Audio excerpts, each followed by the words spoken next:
Anyways, my coffee is brewing right now and it's quite late in the day. I'm gonna have some scrambled eggs too for late breakfast.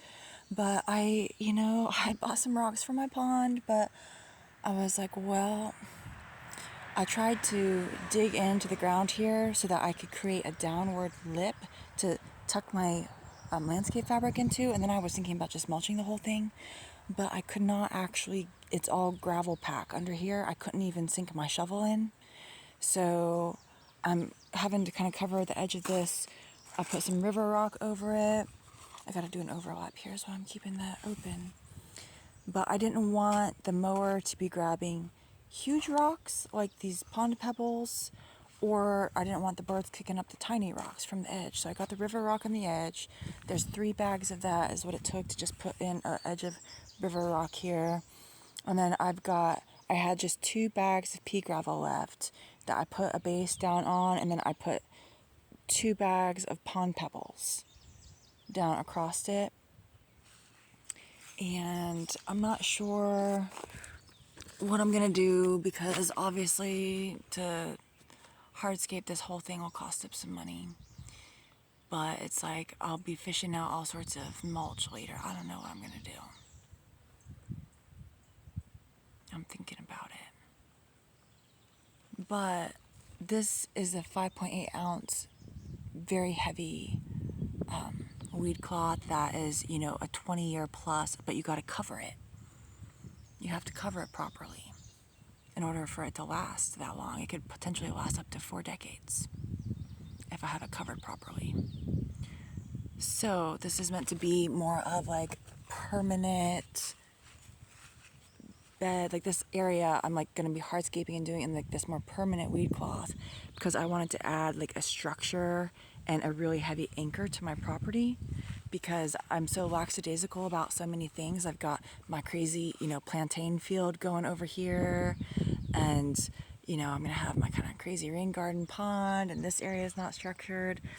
And I may never weed cloth this area because I am going to have some things that spread through rhizomes, and you don't want a heavy weed cloth down on an area like that where you want something to be spreading.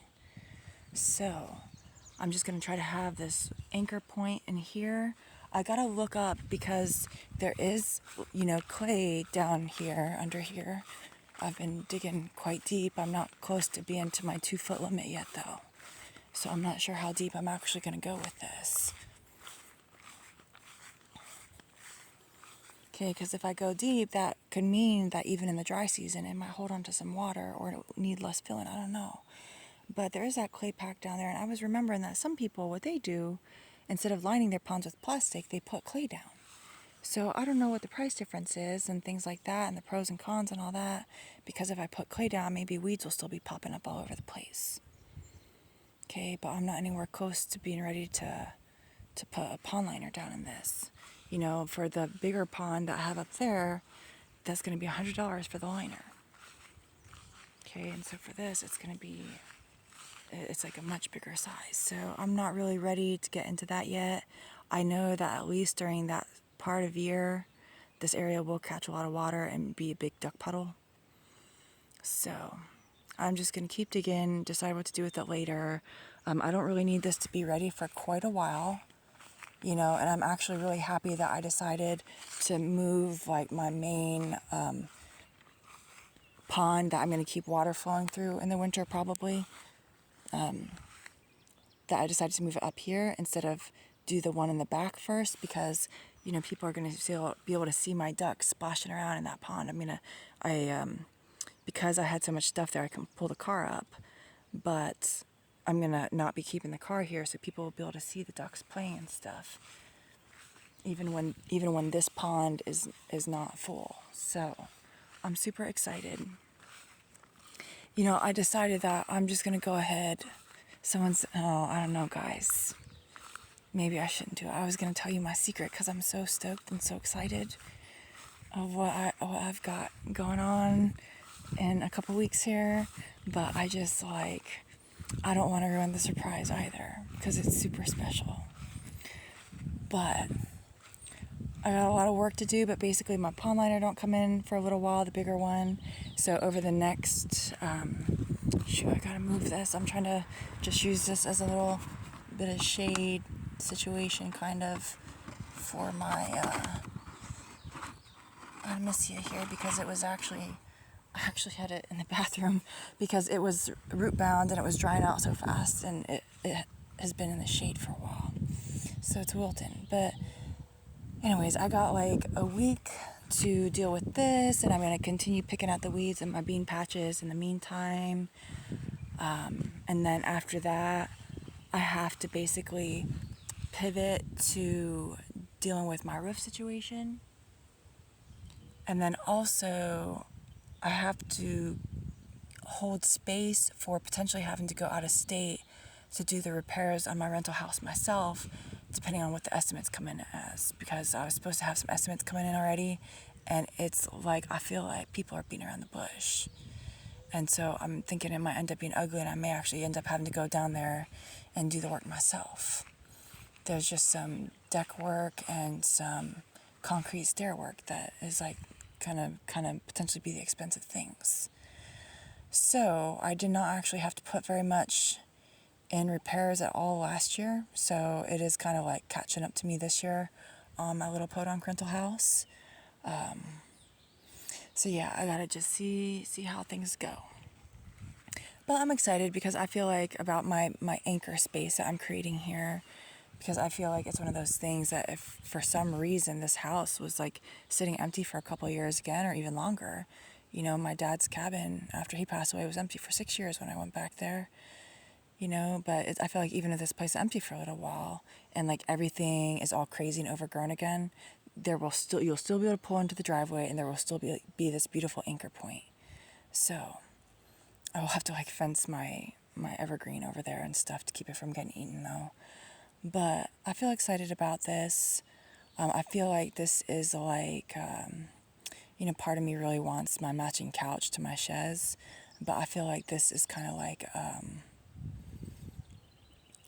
a bigger deal to me right now to try to do this and have it be kind of like a continuation of my advertisement / having some peace and like sense of order to my property.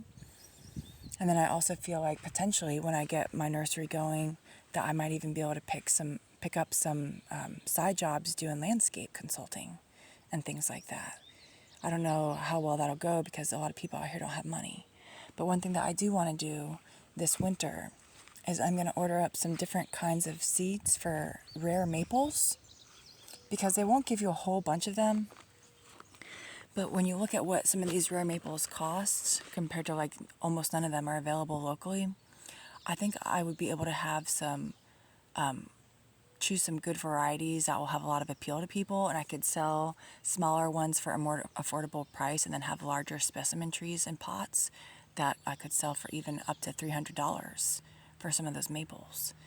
And the other thing is, I know this sounds weird, but I feel like by having some plants available to sale that are like $130, $220, $300, like large potted specimen plants, right? Because those actually add a lot of value to a property, you know.